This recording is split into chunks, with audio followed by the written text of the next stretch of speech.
Acá, perfecto. No, era para que, como estoy sin anteojo, para leer nomás. Bueno, chicos, ¿cómo va? ¿Cómo vamos con esta unidad? ¿Cómo se llama esta unidad?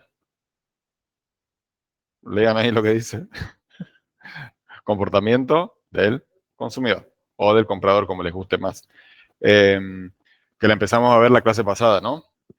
¿Se acuerdan de algo? ¿Algo que les haya quedado del comportamiento del consumidor? ¿Cualquier cosa?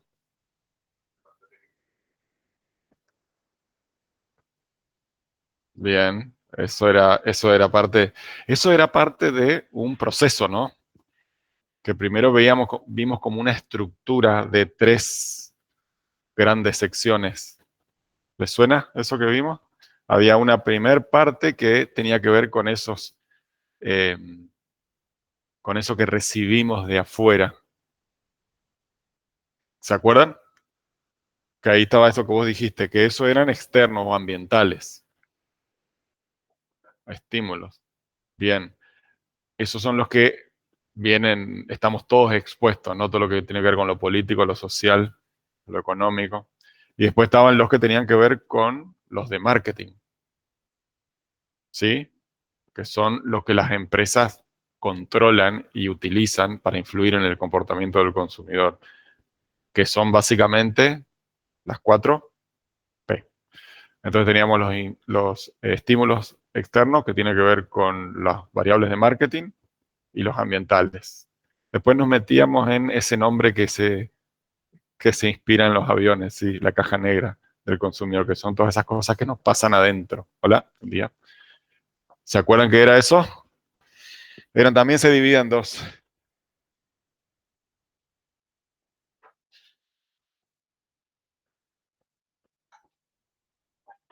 Esto es lo que acabamos de decir. Uy, ¿será que se cortó?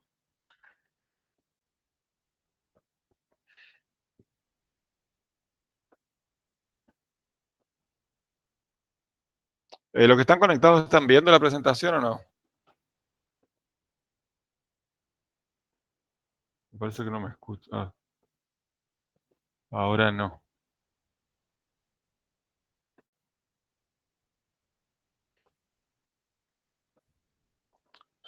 No se ve, no se ve y acá tampoco se ve. ¿La pantalla está qué? Claro, se ve el pizarrón, por eso. Se ve que por un segundito se cortó. Voy a ver si puedo volver a compartir.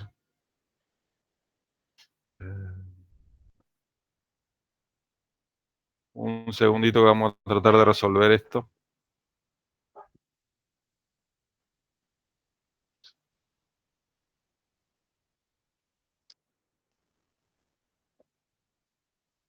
Me dice que se cortó la conexión.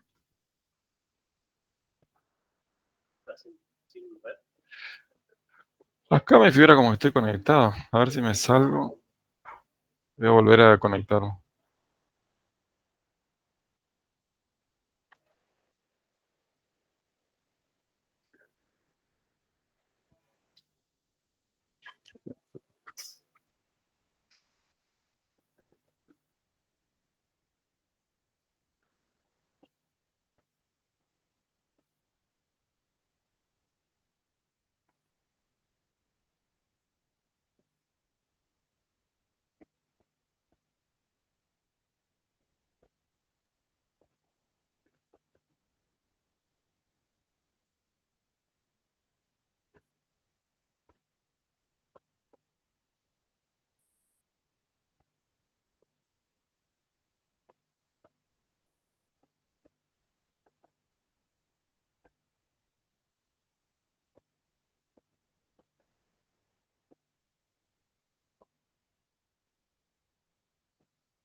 Estábamos repasando lo que era el proceso de compra.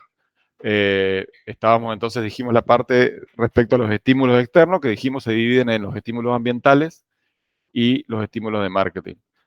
Que la diferencia, bueno, quedó clara, ¿no? Una cosa son los que estamos expuestos todos en nuestro día a día, tipo la situación económica, la situación social, la situación política, todos los temas culturales, que nos afectan a todos por igual.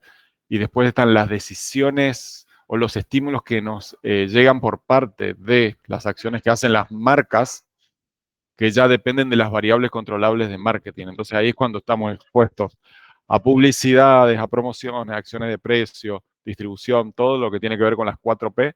Todo eso influye en el comportamiento de todos los consumidores.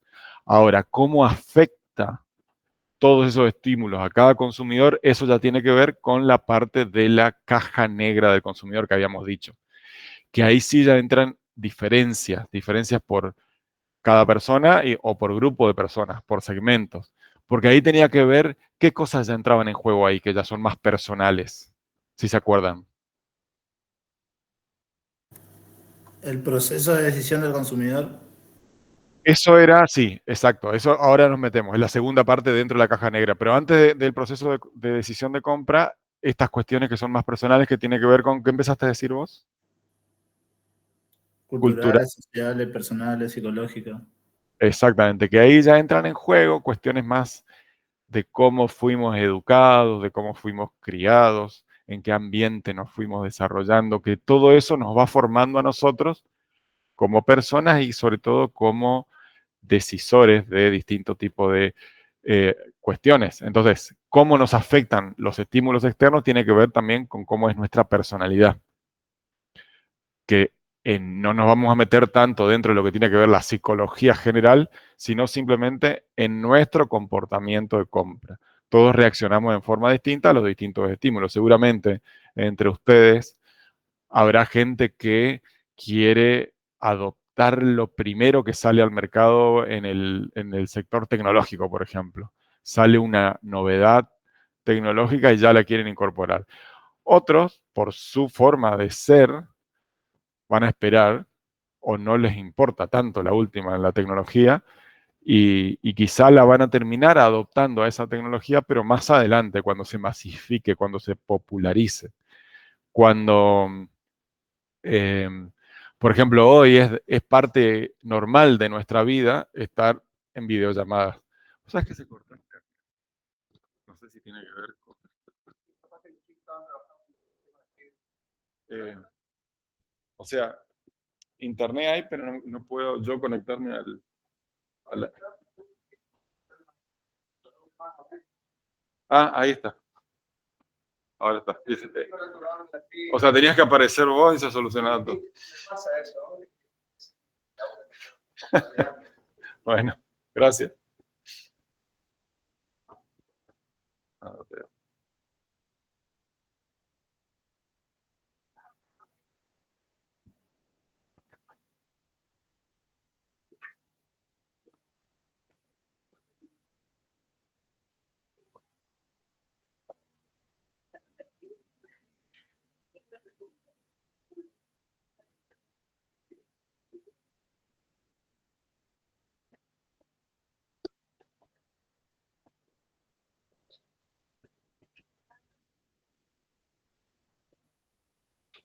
bueno, ahí volvimos a la normalidad. Entonces, decíamos, depende de estas cuestiones culturales, sociales, personales, psicológicas, eh, que no sé por qué está esa cartel ahí, que cada uno de nosotros reacciona de forma distinta. A veces pasan cosas extremadamente importantes que son ambientales y que nos afectan a todos por igual. El ejemplo más reciente que tenemos todos es la pandemia. La pandemia nos afectó a todo el mundo. Eso es raro que pase. No creemos que pase más de una vez en la vida, ojalá. Pero bueno, generó un montón de cosas, ¿no? Algunas cosas pasaron a ser después parte de nuestra vida habitual, como esto que estamos hablando de las videollamadas. Eh, Antes del 2020, poca gente había escuchado hablar de Zoom, de la plataforma Zoom para videollamadas. Hoy, es casi como hablar de Excel, como hablar de PowerPoint, es una herramienta más que utilizamos en nuestro día a día. Sin embargo, de hecho había gente que usaba Zoom antes de la pandemia. Después vino la pandemia y algunos tímidamente empezaron a usarlo y otros fueron tardando a usarla. Ese es también parte de el estilo de comportamiento de compra del consumidor, que ahora lo vamos a ver en un ratito, sobre cómo se comportan los primeros adoptantes, los adoptantes tempranos, después la gran mayoría y después vienen los rezagados, cuando ya, bueno, no les queda otra y, y incorporan. Estamos hablando de cosas tecnológicas, pero también puede ser cualquier otro tipo de producto. Después sí venía el proceso de decisión, que después lo desarrollamos un poquito más, y finalmente la decisión propiamente dicha. Cuando hablamos del proceso de decisión, eh, vamos a pasar directamente ahí, que estos son acá. Bueno, estos se acuerdan, lo habrán visto en otra materia, la pirámide de Maslow, que son distintas necesidades que tenemos desde la más básica hasta la más desarrollada, que siempre decimos, la más básica es las fisiológicas, respirar, comer, obviamente que sin eso no puedo vivir. Después viene la de seguridad, que es tener un trabajo, tener una casa donde vivir. Después vamos subiendo. Afiliación es toda la parte social. Todos somos animales de sociedad nosotros. Nos guste o no nos guste, vivimos en sociedad, necesitamos a la manada. Esa necesidad de pertenecer, esa necesidad de que nos quieran, de tener amigos, porque podemos tener una vida plena, pero si nos falta eso, no vamos a estar, no nos vamos a sentir bien. La de reconocimiento es que nos reconozcan, nos tengan respeto, nuestro trabajo sea valorado por los demás, que no es lo mismo que yo mismo valore lo que yo hago. Una cosa es la aceptación externa o el reconocimiento externo y otra cosa es mi propio reconocimiento. Cuando yo estoy solo y pienso en lo que yo hago, si me siento realizado, que esa es la última de todas, la de autorrealización.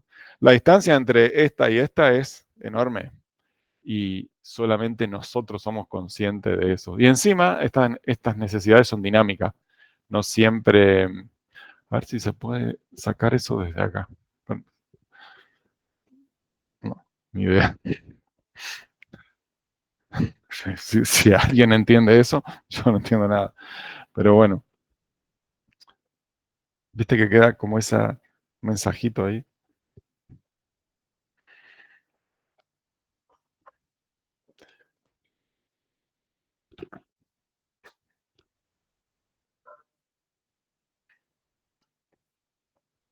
¿Y vos cómo sabes eso? Ah, ya lo tienen claro. Bueno. Bueno, y este es el proceso de decisión de compras, que son estos pasos de reconocer que tenemos una necesidad, búsqueda de información, evaluación, decisión, comportamiento. Son 5 pasos que los esquematizamos de alguna manera para tratar de entender correctamente cómo funciona nuestra mente. No quiere decir que esos pasos sean necesariamente secuenciales y que se den en todos los casos. Ahora vamos a ver en un ratito que no todas las compras son iguales. No es lo mismo comprar un paquete de harina que un iPhone, ¿no es cierto? Nos vamos a comportar distinto en ese proceso de decisión. En el paquete de harina, que es una compra habitual, puede que se den estos pasos, pero se dan casi de una manera imperceptible o hasta simultánea, se diría, porque qué tanta búsqueda de información o evaluación de alternativa vamos a hacer para un producto de compra usual. No la pensamos prácticamente, vamos y elegimos. De hecho, ni siquiera comparamos con otras marcas, porque simplemente reemplazamos la marca que ya veníamos comprando. Ahora, si vamos a comprar un producto costoso y que encima requiere de cierto conocimiento que no lo tenemos, entonces ahí podemos ver con un poquito más de claridad cada uno de estos pasos. Ahora, cuando compramos nuevos productos, acá entra esto que estábamos diciendo recién. Este proceso es el de compra normal. Ahora sale un nuevo producto, lo que estábamos hablando recién, algo que no existía. Ahí el comportamiento de compra también se puede ir dando por pasos, pero es diferente. Primero, enterarnos de que existe, conciencia, algo nuevo. Después, si nos genera interés o no. El tercer paso es evaluación, que esto coincide con el proceso anterior. Me entero que algo nuevo, me genera o no me genera interés, evalúo en lo posible, pruebo y por último lo adopto. Entonces, ¿qué es cada uno de estos? El consumidor se da cuenta que existe un producto nuevo, pero carece de información acerca de este. Eh, Empezamos a escuchar, a escuchar, a escuchar que hay algo nuevo, que todo el mundo está hablando, por ejemplo. Entonces, nos genera interés, buscamos información, evaluamos, generalmente hacemos una prueba y después decidimos utilizar plenamente y con regularidad. Esto se da mucho ahora con herramientas que probablemente alguna vez nos causó curiosidad. No sé, veamos algo que hoy ya es casi de uso común. Podemos hablar de softwares, por ejemplo, o de aplicaciones. Canva, por ejemplo. No sé si son usuarios de Canva. Alguna vez no sabían de qué se trataba. En algún momento empezaron a escuchar hablar y en algún momento les generó interés. Porque Canva es un producto que a mi juicio es espectacular porque lleva el diseño de alguna manera a un nivel de cualquier persona normal, no necesariamente un diseñador. Obviamente no reemplaza a los diseñadores, pero nos facilita mucho las cuestiones que son así como de resolución rápida, cuestiones que tengan que ver con desarrollo de placas, diseños de presentaciones, videitos, reels, ese tipo de cosas. Lo que tienen Canva o tiene ChatGPT o tiene cualquier otra que se les ocurra es que tiene una versión gratuita y después tienen la versión Pro, la versión Plus o como la quieran llamar. ¿Qué diferencia hay entre la gratuita y la paga normalmente en cualquiera de estas? ¿En Canva o en cualquiera?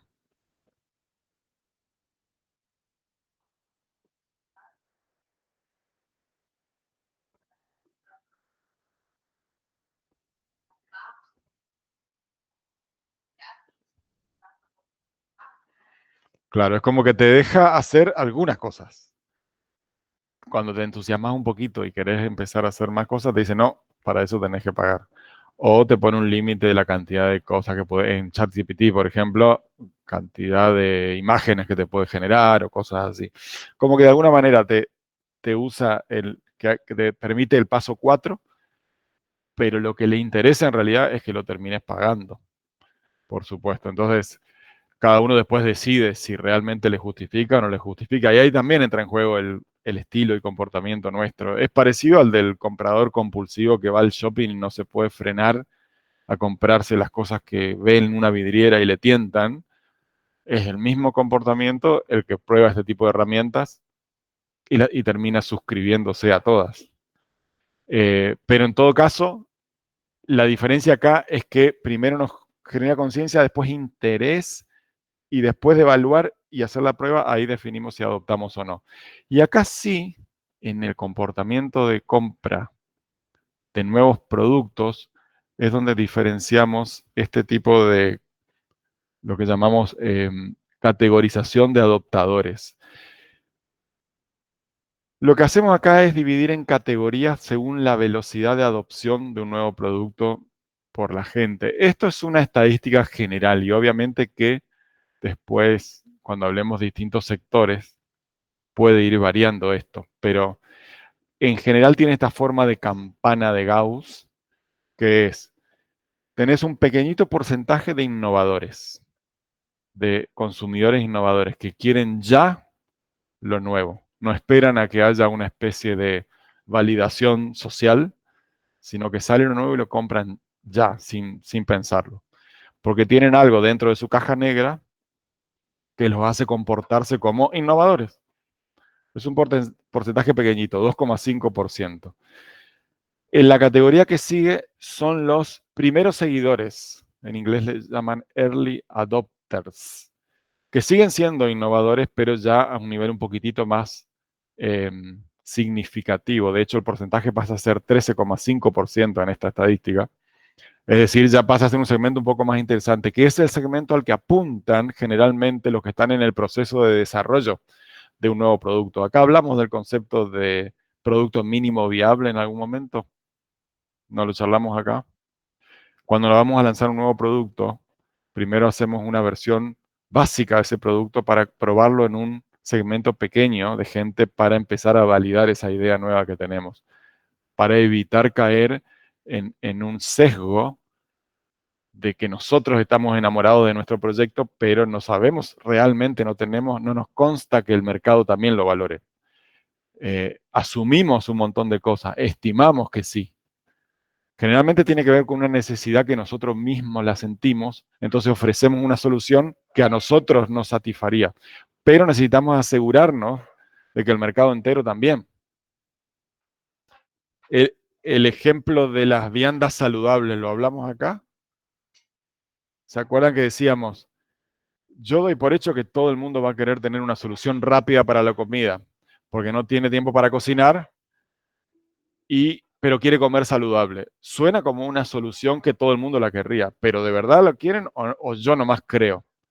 Entonces, para evitar pensar solamente en lo que yo quiero, tengo que exponer mi idea a un segmento de consumidores que me dé información que es muy valiosa porque es información del mercado, para que yo pueda ir ajustando mi propuesta de valor a ese mercado.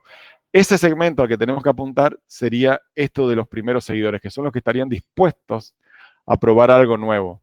No es necesario ir a los innovadores, que son muy poquitos, pero ya los primeros seguidores sí me sirven porque ya pasan a ser un porcentaje un poquito más significativo. Después sí, ya viene la mayoría, que a la vez se divide en mayoría precoz y mayoría tardía. La gran cantidad de gente que ya empieza a usar algo, ChatGPT. ¿Hace cuánto que empezamos a usar ChatGPT más o menos? ¿2 años? ¿3 años? ¿2023? 2 años. Eh, Hace 2 años muchos de nosotros empezamos a escuchar eso de ChatGPT, que no entendíamos muy bien qué era.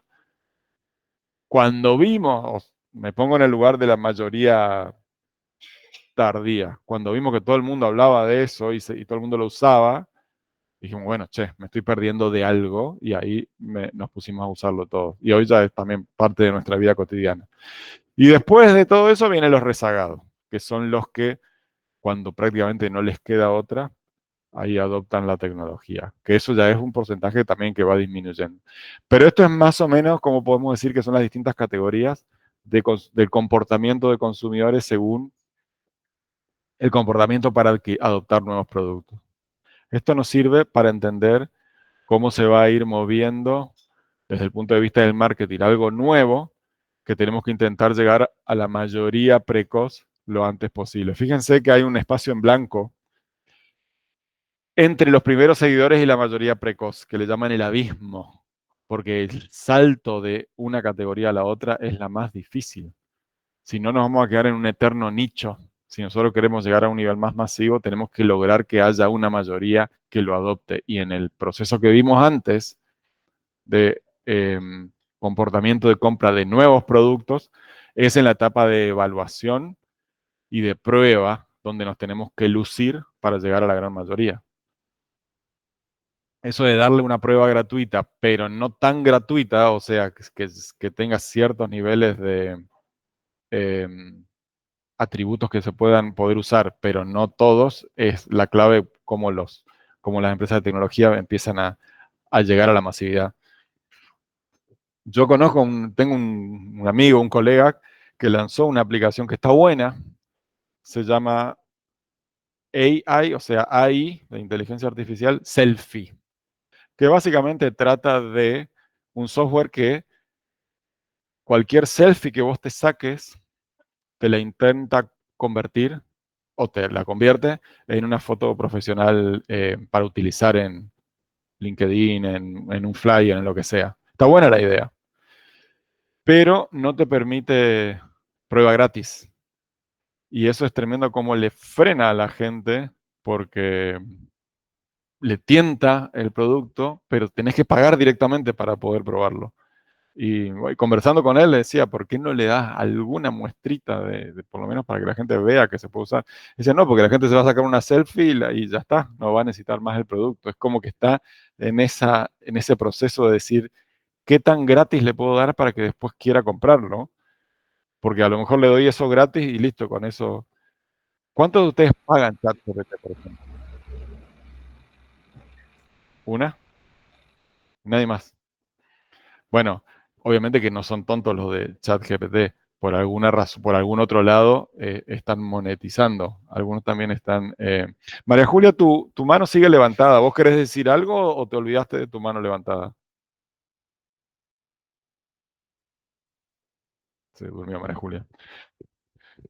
Bueno, esas son las cuestiones relacionadas con esto, ¿no? Hasta dónde queremos llegar y cómo lo queremos hacer para masificar nuestro producto después.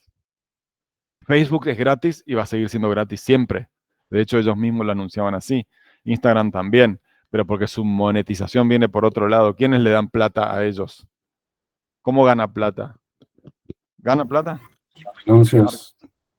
A través de anuncios y a través de miles de otras cosas que también van saliendo después. Bueno, y comportamiento de post compra, después que yo compré. Se dan algunos pasos también. Por un lado hablamos de satisfacción o insatisfacción, según expectativas. Ahora vamos a meternos en cada uno de estos. Por otro lado hablamos de un concepto que se llama disonancia cognitiva, que nos pasa siempre, algunos más que otros. Y el tercero es repercusiones en la fidelización y en el boca en boca, que a nosotros como profesionales de marketing nos recontra importa eso. Satisfacción o insatisfacción según expectativas. Ahí está la palabra clave, expectativas. Y las expectativas son personales, como muchos de los conceptos que hablamos en marketing. No tienen un valor objetivo. Depende de lo que cada consumidor o grupo de consumidores o segmento espera de algo. Esa es la promesa de valor que un producto entrega. Y es lo que nosotros esperamos cuando lo adquirimos. Y después, según la experiencia de uso de ese producto, servicio, experiencia, lo que fuera, vamos a estar satisfechos o vamos a estar insatisfechos. Puede cumplir con lo que esperábamos, puede decepcionarnos o puede sorprendernos por algo inesperado. Me imagino que ustedes tendrán alguna experiencia reciente o no de compra de un producto, servicio o experiencia que no alcanzó sus expectativas. ¿Alguno tiene algún ejemplo de eso para compartir? ¿O nunca nadie jamás le pasó decepcionarse con alguna compra que hicieron? No les creo. Profe, ¿me Sí, escucha? sí. Por ejemplo, un rollo de cocina, por ejemplo. A veces uno compra una marca que no conoce y por ahí no es lo mismo que la otra. Igual te puede ¿Rollo de también. cocina dijiste? Ah, ¿Y en qué te puede decepcionar un rollo de por cocina? ejemplo, que cuando compré pareció que la marca esa, bueno, para probar, no era muy de buena calidad. Bueno, pero Y ahí primero... el otro era mejor de calidad y era un buen precio también. Y entonces como que decepcionó porque dura menos. Y al usarlo como que es muy... Bueno, pero ese es un ejemplo interesante porque estamos hablando de un producto bastante básico. O sea, un rollo de cocina. Si tuviéramos que definir las expectativas que uno tendría sobre un rollo de cocina o tus expectativas de un rollo de cocina, porque vos hablaste de la palabra calidad, que también es una palabrita que se vuelve en algún punto subjetiva. Calidad es lo que nosotros consideramos calidad, que puede ir variando de uno a otro. ¿Qué esperás vos que sea calidad en un rollo de cocina? ¿Cómo se manifiesta esa calidad? Y por ejemplo, hay marcas, por ejemplo, que por ahí cuando voy a utilizar son más resistentes y otras son menos. ¿Resistencia qué sería? En el uso, cuando lo usas. Otro se desmenuza rápido y otro no, dura más al Ok, utilizarlo. como que se deshace el papel cuando lo estás usando. Exacto, exacto. ¿Para qué se usa? Vamos a empezar por ahí. ¿Para qué usas el rollo de cocina? Y por ejemplo, si eso cuando usa, por ejemplo, como el uso que le usa para servilleta, lo que sea, por ejemplo, eso dura más, por ahí es Sí, mejor. sí, pero Sí, quiero entender exactamente cuál es el uso que le damos al rollo de cocina. El uso de un rollo de cocina puede ser, por ejemplo, para servilleta, ¿no? ¿Te puede reemplazar la sí, servilleta un también, rollo de claro, cocina? Sí. También claro, para limpiar, también. eh, para Para el absorber tema de la aceite. Claro, cocina, cuando estamos también, sí, haciendo las milanesas sí, con claro. aceite y Para el las aceite, apoyamos. claro, Bien, ese exacto. sería el uso que le damos. ¿Algún otro uso que se le ocurre a otro? Básicamente eso puede ser. Limpieza, servilleta, absorber aceite. Y no sé si alguno le dará. Limpiar vidrios, ponele. Como pañuelo. Exacto. Ahí van saliendo cada vez más usos. Y la mala calidad sería que te falle en el momento de uso. Vos le querés dar el uso para el cual lo compraste. Por ejemplo, sonarte la nariz, si te falla, ¿qué pasa? Te suena la nariz, se te deshace el papel y te llenas los dedos de moco, ¿no? Eso sería un mal uso o nos decepciona. En cambio, otras experiencias que hayamos tenido con otras marcas nos generó mejor experiencia. Cuando una marca nos da una buena experiencia, ahí se nos va formando lo que después vamos a ver en detalle en la unidad de producto, se llama el producto esperado. Kotler habla de distintos niveles de producto. El producto básico, que es la solución que esperamos que nos dé el producto, y el producto esperado son todo esto que estás diciendo, no me acuerdo tu nombre, el que hablaba de Leonardo. Leonardo. Lo que uno espera de un producto, básicamente es eso, lo que debería cumplir.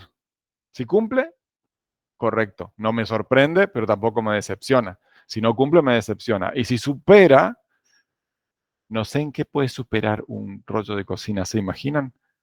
Que esperamos algo y nos da más todavía que eso, que nos pueda servir para otra cosa, para tomar notas, por ejemplo,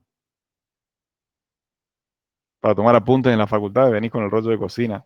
Práctico, ¿no? Eso sería producto aumentado, según Kotler, que es cuando vos te esperas algo y te da algo más de lo que vos te esperabas. Que venga con... hay rollos de cocina que vienen con dibujitos y con mensajitos por ahí, mensajitos inspiracionales o algo así. Bueno, es como un pequeñito detalle que supera. Y después la cuarta dimensión de Kotler es producto eh, potencial, que son todas las posibilidades que no las tiene hoy, pero que podría llegar a tener un producto. Eso es un poquito más abstracto para definir, pero es lo que en algún día se podría llegar a convertir ese producto cuando se desarrolle un poco más. No sé, como que un celular sirva para... Bueno, los celulares ya sirven para todo, pero imagínense algo que hoy todavía no nos da el celular, que se convierta en... que venga con impresora. ¿Ya hay impresoras para celulares? Que se le pueda un accesorio, sí. A ver, que se convierta en una afeitadora eléctrica o depiladora. El mismo celular te lo pasa por acá. Potencial, es producto potencial. Hoy no existe, pero andás a ver. Después que sea útil o no es otro tema. Bien, eso tiene que ver con la insatisfacción o insatisfacción según expectativas. Disonancia cognitiva. Después de la compra nos cuestionamos si habremos hecho bien la decisión. Y después las repercusiones de la fidelización o del boca en boca. Satisfacción o insatisfacción. La evaluación que hace el consumidor después del uso o consumo depende de sus expectativas previas y de la experiencia real. Que acá es donde no podemos generalizar y no podemos hablar en forma objetiva, porque las expectativas para un consumidor pueden ser diferentes a las expectativas de otro consumidor, según sus propias experiencias de compra anteriores. Por eso normalmente solemos segmentar y solemos apuntar a cierto nivel de consumidores que puede ser más exigente o menos exigente según sus expectativas. Y según lo que nos interesa a nosotros para diferenciarnos o no, elegimos eso también. Si el producto cumple o supera las expectativas, el cliente experimenta satisfacción. Si el producto no alcanza lo esperado, aparece la insatisfacción, que puede generar reclamos, devoluciones, mala reputación o abandono de marca. Profe, Sí, hay un estudio científico que está comprobado que relaciona la satisfacción a la insatisfacción cuando compramos algo, es que está comprobado científicamente que cuando compramos, pagamos, duele. Nos duele pagar. sí. Entonces yo relaciono que cuando vos terminás de comprar o de pagar, tenés el producto en mano, en tu cabeza está la cuestión de, ¿valió la pena este dolor? A eso voy. Entonces juega por ese lado también la satisfacción e insatisfacción, obviamente tiene que ver con todo lo que pueda acaparar el producto o no, pero también viene por ese lado. Exacto, está relacionado con todo eso. Eso que estás diciendo específicamente es el tercer punto, el segundo punto, perdón, de la disonancia de la experiencia que ahora lo vamos a desarrollar, que es preguntarnos si hicimos bien o mal. Y es correcto, el momento de pago es un momento de dolor y de tensión. Nos estamos desprendiendo de un bien, de un ahorro o de lo que fuera, para adquirir un producto o servicio. Y eso genera después que evaluemos si la decisión que hicimos fue buena o mala. Y después incluso imagínense que hay momentos en que el dolor viene después del uso. Cuando adquirimos algo ahora y pagamos a plazo. Ya lo utilizamos y después tenemos que pagar. Es antes del uso, pareciera ser algo bueno que nos permitan usarlo y después pagar. Sería cuando pagamos a plazo, a 30 días, en cuotas. Cuando estamos en un restaurante, pagamos después, ¿no es cierto? Del uso. Por eso, en ese momento, cuando viene la cuenta, es un momento de dolor y de tensión, porque nos parece caro o nos parece barato según la experiencia que acabamos de tener. Entonces, a veces decís, bueno, es caro, pero lo valió, porque pasé un momento lindo, porque la comida era rica, porque me atendieron bien, porque el lugar está bueno. En cambio, si comiste mal, la pasaste mal, te atendieron mal, el lugar no está bueno y encima es caro, ese es un momento de mucha insatisfacción. Y ahora vamos a ver las repercusiones que tiene un cliente satisfecho versus un cliente insatisfecho, porque no es solamente el cliente, sino lo que genera ese cliente en el ambiente después. Disonancia cognitiva, esto es lo que estábamos hablando.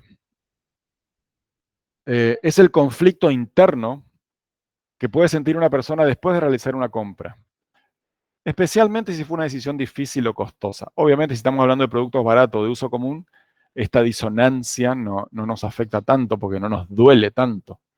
Pero si hicimos una compra cara, ahí es cuando nos empezamos a preguntar, che, ¿hice bien o no? Porque además hay un concepto que ustedes ya tuvieron alguna contabilidad o costos o similar. Administración habrán tenido. Principio de administración, algo así. ¿Sí? ¿Llegaron a hablar del concepto de costo de oportunidad? ¿O están familiarizados con ese concepto? Sí, En profe. economía. Ven, que es muy simple, ¿no? No es un costo en sí mismo, sino es lo que yo podría estar haciendo con eso mismo, con ese mismo costo que estoy incurriendo. El costo de oportunidad sería, yo tengo 10.000 pesos, ¿en qué puedo gastar 10.000 pesos? ¿En? ¿En un Fernet? ¿Cuánto sale un Fernet? ¿10.000 pesos? A la pucha. La botella sola. Y después está la coca. Entonces nos quedamos cortos. Bueno, hagámoslo 13.000 pesos entonces. ¿Puedo comprar un Fernet y una coca que me va a brindar satisfacción? Póngale que sí. Muy segura me contestaste. ¿Qué otra cosa puedo hacer con 13.000 pesos que no sea comprarme un Fernet con coca? Ir al cine. Ir al cine. No tengo idea cuánto está el cine hoy. Y 5.000 pesos más los pochoclos O sea, gaseosos. ir al cine con alguien. No, puedes ir solo con pochoclo gaseoso y listo. Ah, está buena esa. Una suscripción de O Canva. sea, incluye el cine, incluye el pororó y la coca. Con eso, Sí, ¿te alcanza 13.000 pesos? sí, más vale. Hay promoción. Ah, es promoción. Bueno, está bueno eso, ¿no? Fernet con coca por un lado y el cine con la... ¿Cuál les suena más atractivo a priori? El Depende. Fernet. Parece que el Fernet es innegociable acá, ¿eh? Por lo menos en esta audiencia. Bueno, pero pónganle que me compro el Fernet con coca y estoy tomando el Fernet con coca y pienso ahí en ese momento en la película que elegí no ir a ver y el momento y la experiencia que podría estar viviendo ahí. Puede pasar que diga, no, valió la pena el Fernet con coca porque lo estoy disfrutando y lo estoy pasando bien, o digo, la verdad que me arrepiento. No es que gasté más o gasté menos, simplemente estoy hablando de un costo de oportunidad, lo que yo podría haber hecho con esa plata y no lo estoy haciendo. O salir a la noche y cuando salen a la noche ustedes, eh, ¿a qué lugar pueden ir? ¿A qué lugar pueden ir? O tipo opciones de lugares. Dígame una. ¿Cuál? Depende del día. Un sábado a la noche. ¿Cuál? Humita, bien. Además de Humita, ¿qué otro boliche hay? Holly, bien. Entonces ahí hay un momento de decisión, ¿no? Esta noche, sábado, ¿voy a Holly o voy a Humita? Si voy a Holly y después me entero que en Humita la pasaron bárbaro todos mis amigos que fueron para allá, mi costo de oportunidad fue no haber ido a Humita por haber ido a Holly, que puede ser positivo o negativo también. ¿Se entiende? ¿Vos solés ir a Humita o a Holly los sábados de la noche? ¿No? Bueno, disonancia cognitiva. Eh, Aparecen pensamientos como hice bien en comprar esto, no habría sido mejor otra opción, y el consumidor busca justificar su decisión o reducir la incomodidad leyendo reseñas, preguntando a otros, evitando información negativa. Es una situación incómoda que vivimos y que obviamente nos afecta más cuando el esfuerzo o el dolor fue más grande, cuando compramos algo caro. Eh, Porque dejamos de tener lo que teníamos, que era la plata, y ya tomamos la decisión. Entonces ahí nos empiezan las cuestiones mentales si hubiéramos decidido otra cosa. Ahora vamos a ver para qué nos sirve todo esto en el sentido del marketing. Y finalmente, lo que decíamos del efecto en la fidelización y el boca en boca, que obviamente esto está directo. ¿Qué pasó? Segundito.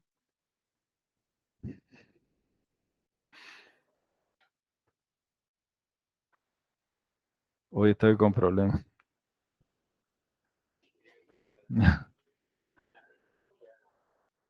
Cuando funciona está buenísimo. El tercer punto que decíamos del post-compra es la fidelización y el boca en boca, que es importantísimo. ¿Qué es el boca en boca? Como su nombre lo indica, es cuando la gente comenta la experiencia que vivió. Que bien usado es poderosísimo. De hecho, hay servicios y productos que se manejan básicamente por el boca en boca, que esa es su principal forma de comunicarse. Entonces, un consumidor satisfecho puede convertirse en un cliente habitual, recomendar activamente la marca, un boca a boca positivo, y defenderla ante críticas.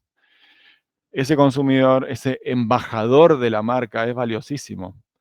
Por eso, por ejemplo, uno ve que las empresas se esfuerzan tanto por tener una linda experiencia cuando alguien va a visitar su planta, pónganle. ¿Fueron alguna vez a visitar una empresa?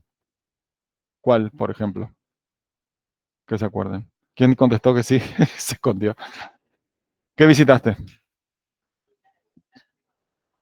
¿Cuál? Rapa Nui, Mamushka, una de esas. Bien, y fue una linda experiencia. Y saliste de ahí conociendo más del producto, conociendo más de la empresa, y si la experiencia fue buena, vos la vas a recomendar. Eso es algo que, por ejemplo, hacen muy bien las bodegas de vino, que tienen mucho esfuerzo en la parte de turismo. No porque el turismo fuera un negocio en sí mismo, sino por lo que el turismo genera para la marca después. Que yo creo que acá, por ejemplo, viniéndonos a nuestra provincia, las yerbateras todavía les cuesta entender eso, de esforzarse por recibir un turista en su planta y que vivan una experiencia que salgan de ahí diciendo, wow, fui a visitar Amanda, fui a visitar Playadito y me voló la cabeza y después lo vas a recomendar a todos lados. Eso, el poder de convertirse, de recomendar, de que tu cliente te recomiende, es súper poderoso porque es auténtico, no es una publicidad que vos estás haciendo y que todo el mundo se da cuenta que estás pagando para que digan eso, sino que es una persona que de verdad es un consumidor. Y el consumidor insatisfecho, por el contrario, cambia de marca rápidamente, pero el tema es que comparte su mala experiencia. No se queda callado. Y ven el dibujito este simbólico, ¿no? Que el cliente satisfecho le cuenta a gente y el cliente insatisfecho le cuenta a gente también su insatisfacción, pero ven que hay muchas más caritas tristes. Chicos, escucho un murmullo ahí que me molesta, por favor. Escucha mucho más caritas, se ven más caritas tristes, ¿por qué? Porque el efecto negativo es mucho más fuerte que el positivo. De hecho, tendemos a hablar en voz alta cuando algo no nos gusta, y cuando algo nos gusta, nos lo guardamos para nosotros o para un grupo reducido. Por eso también las quejas y los reclamos, la gente suele comunicarse con las empresas para quejarse. Son contadas las ocasiones que se comunica con una empresa para felicitarles, para decirle, me encantó tu producto. Pasa, sí, pero en mucho menos. Es como que es más normal que la gente se calle la boca cuando tuvo una buena experiencia. Pero por otro lado lo podemos ver como que las quejas y el reclamo nos está dando la oportunidad de hacer algo al respecto. Lo peor es que pase lo primero, cambiar de marca y no decir nada, porque no nos da la oportunidad de reaccionar.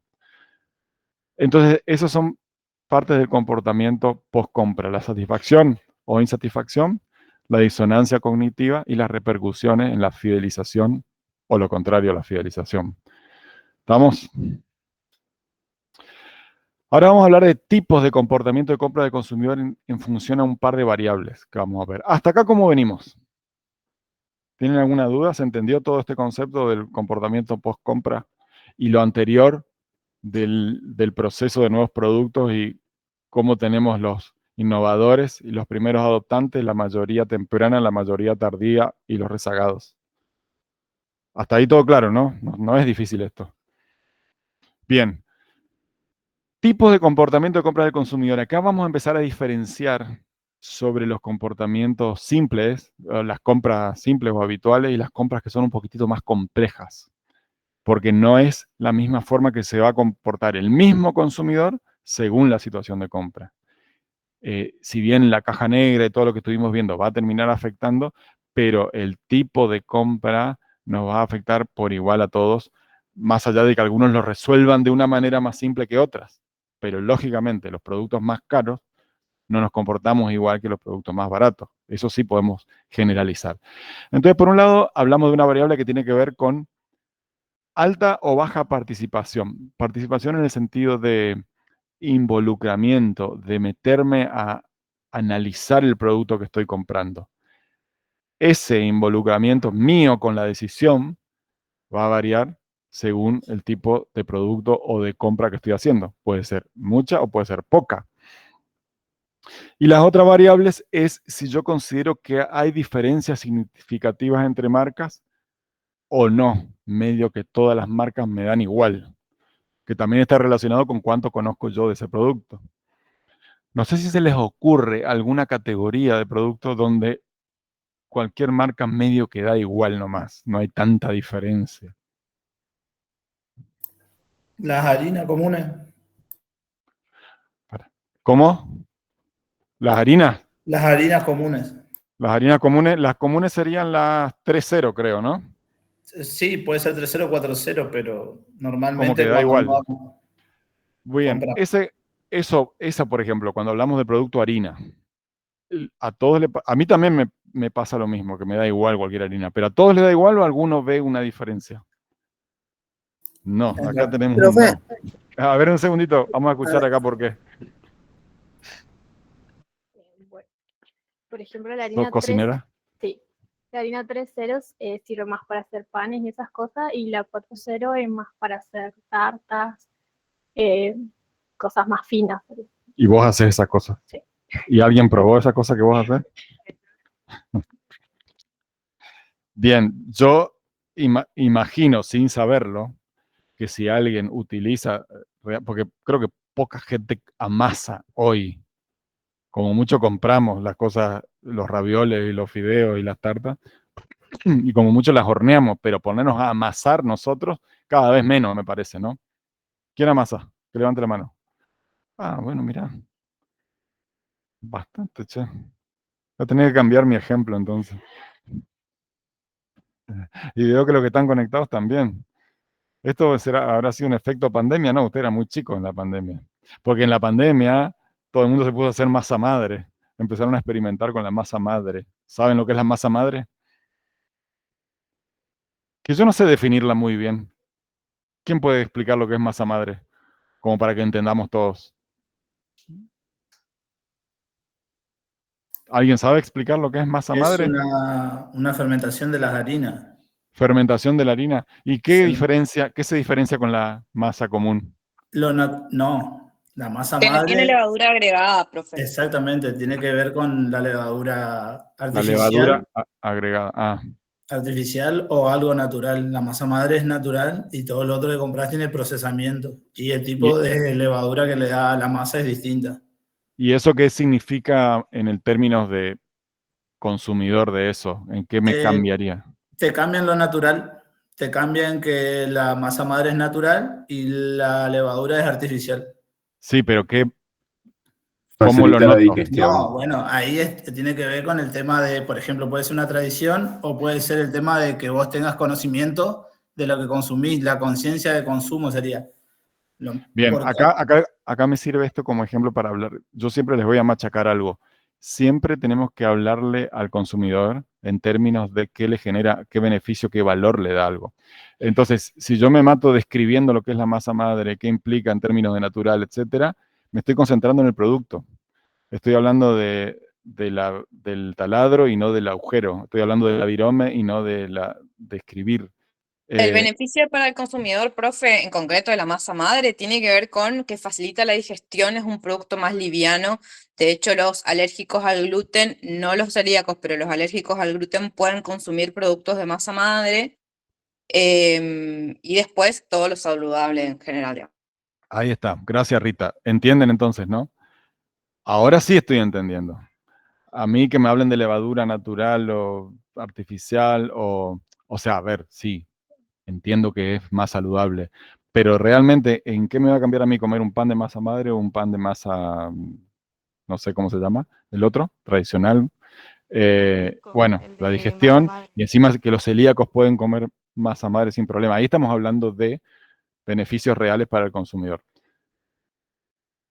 Bueno, no sé, no entendí eso. ¿Cómo?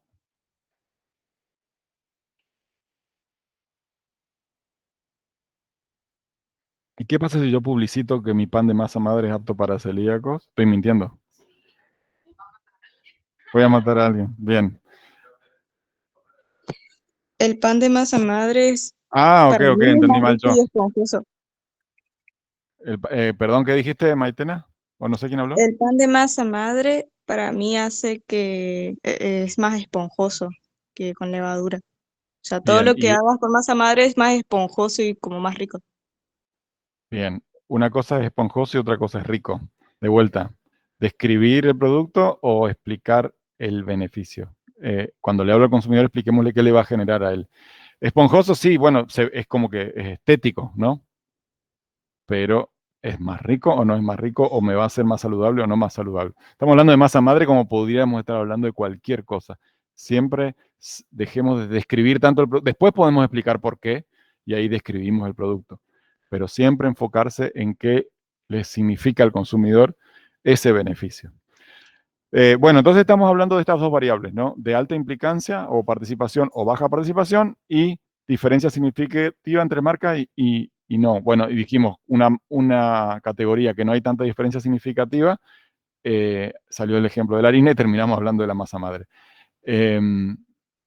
No sé si hay otra categoría. Generalmente esos productos que se pueden considerar como medio básicos o medio commodity, como la sal, que podemos nombrar algunas marcas de sal, sí.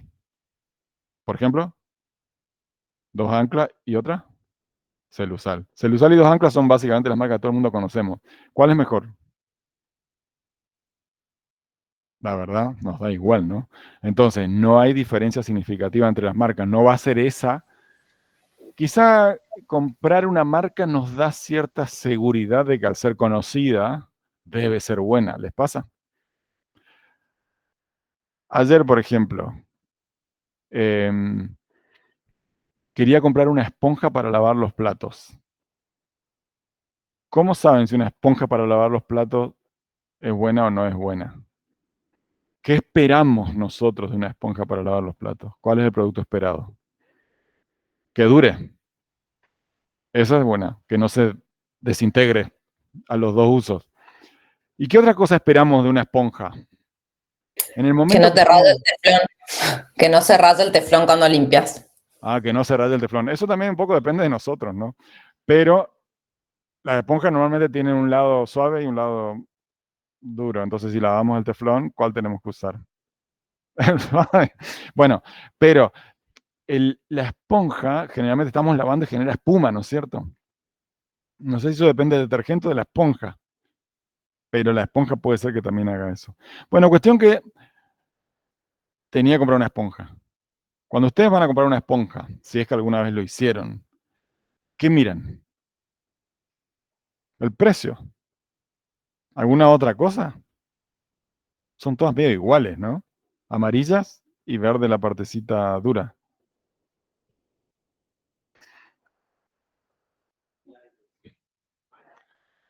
El tamaño, pero también como que hay un tamaño estándar. Después sí tenés las más grandes, qué sé yo, pero yo mirando todo eso y viendo que no había ninguna diferencia, de golpe, ¿alguien puede nombrar una marca de esponja para lavar los platos? Virulana. Virulana. Pero vos sabés que yo la virulana la relaciono con... Bueno, yo vi esa, Mortimer, y dije, me suena. Y agarré y compré esa. Estamos hablando de un producto que no tiene diferencias significativas, que necesito que me solucione lo que yo espero de él, pero no tengo manera de corroborar de antemano si va a andar bien o va a andar mal. Entonces, veo una marca que alguna vez escuché y dije, listo, compro esa. Es un comportamiento medio normal, ese, medio natural. Uno se refugia en la marca que conoce y eso es lo que la marca le da tanto valor agregado, sobre todo en productos donde hay casi una ausencia de marcas. Además de los anclas y de Celusal, ¿hay una tercera marca de sal que se les puede llegar a ocurrir? Profe, con el tema de la sal, así como de la masa madre y todo esto, la onda natural incluyó todo el tema de la sal del Himalaya, de la sal rosa. Y había todo un tema hace un tiempo con que era más saludable porque no tenía, no sé qué tipo de conservante tiene la sal, no estudié en profundidad el tema, pero sí había todo un tema con la sal rosa y la sal marina y te promocionaba incluso algunos productos horneado, no frito, con sal marina, no con sal común, por ejemplo. Sí, escucharon hablar de la sal marina.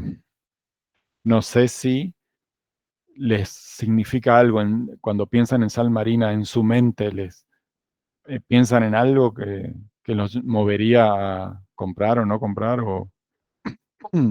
¿Qué percepción tienen ustedes de la sal marina? ¿Que debe ser más natural? Y si es más natural, debería ser más saludable. ¿Cuál es el producto esperado de la sal? Que sale, ¿no? Después, si es saludable o no es saludable, bueno, mejor. Pero en principio, cuando yo compro sal, la pongo en el salero, la voy a usar a la sal, el momento de uso de la sal, es para que la comida quede salada, básicamente es eso. Pero sí tengo el cargo de conciencia de que hoy está ampliamente sabido que el exceso de sal no es bueno para la salud, ¿no es cierto? Sobre todo es malo para el corazón, el exceso de sodio. Entonces, tenemos eso de que quisiéramos poder salar la comida sin que pongamos en riesgo nuestra salud. Entonces, es un terreno fértil para que aparezcan soluciones. Se cortó internet otra vez. ¿Me siguen escuchando los que están conectados? Sí, profe. Bueno, Sí, profe. pero no ven nada, ¿no? Ven un pizarrón vacío. Bueno, hoy es un día difícil en las aulas híbridas, pero bueno, continuaremos como podamos. Entonces, ese tipo de soluciones, porque hay como una tendencia general hacia lo natural, en todas las categorías, sobre todo de alimentos, hacia lo natural, hacia el origen, hacia cómo era la forma tradicional de consumir algo. Por ejemplo, el té, cuando hablamos de té, en Argentina se toma mucho té. Sí, todo el mundo toma té, o mucha gente toma té, pero ¿cómo lo toma el té? En saquitos. Té negro en saquitos, ¿no? ¿Hay mucha diferencia entre una marca de té y otra marca de té? No sé, ¿qué opinan? ¿Sí? ¿No? Sí. ¿Cuál? ¿Me podemos decir ejemplo de una marca y otra marca? La Morenita y Green Hill, por ejemplo. La Morenita y Green Hill. ¿Y cuál es mejor? Green Hill toda la vida. Green Hill toda la vida. ¿Opina lo mismo? Acá veo cabecitas que se mueven. La Morenita era otra. Taragüí es otra. Bien. ¿Cómo saben si es diferente? O sea, hacen el té, agua caliente, saquito, esperan 2 minutos, 3 minutos, ¿le ponen azúcar? ¿Sí, no? ¿Leche? No. Té puro, bien. Y ahí lo toman. Y ahí les parece rico o les parece feo. Básicamente es así, ¿no? El proceso de consumo. ¿Saben lo que es el té nebras? La misma planta de té, nada más que en vez de pasar por el proceso de molienda y envasado de saquitos, la misma hoja, deshidratada, obviamente, enrulada, está lista para hacer el té. Ahora, ¿cómo se hace el té? Desde un té de nebras. ¿Qué diferencia tiene con el saquito? El saquito tiene la practicidad que ponemos el saquito y listo, ¿no? El té de nebras, ¿qué necesitamos? Un Profe, colador, se le llama infusor. Ahí nosotros ponemos la cantidad que queremos y además hay un montón de opciones diferentes del té negro, del té verde, bueno, de todo tipo de té. Pero es como se tomaba originalmente el té en China, un producto milenario. Entonces como que ahora hay una tendencia hacia ir a eso. Porque también tenemos esa sensación de que tiene menor manipulación y por ende el producto conserva sus cualidades desde el inicio.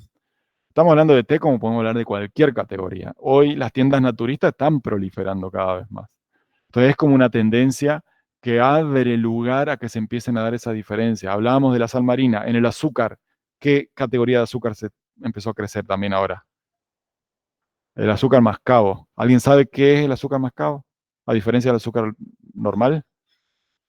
Tiene menos proceso químico y menos refinamiento. Claro, no tiene refinamiento. De vuelta estamos diciendo cosas que no podrían significarnos nada, ¿no? ¿Qué es refinamiento de azúcar? Que repetimos. ¿Y qué implica eso?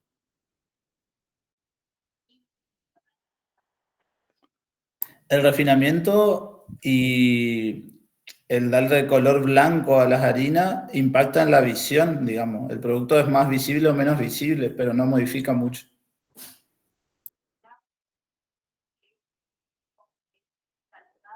Sí.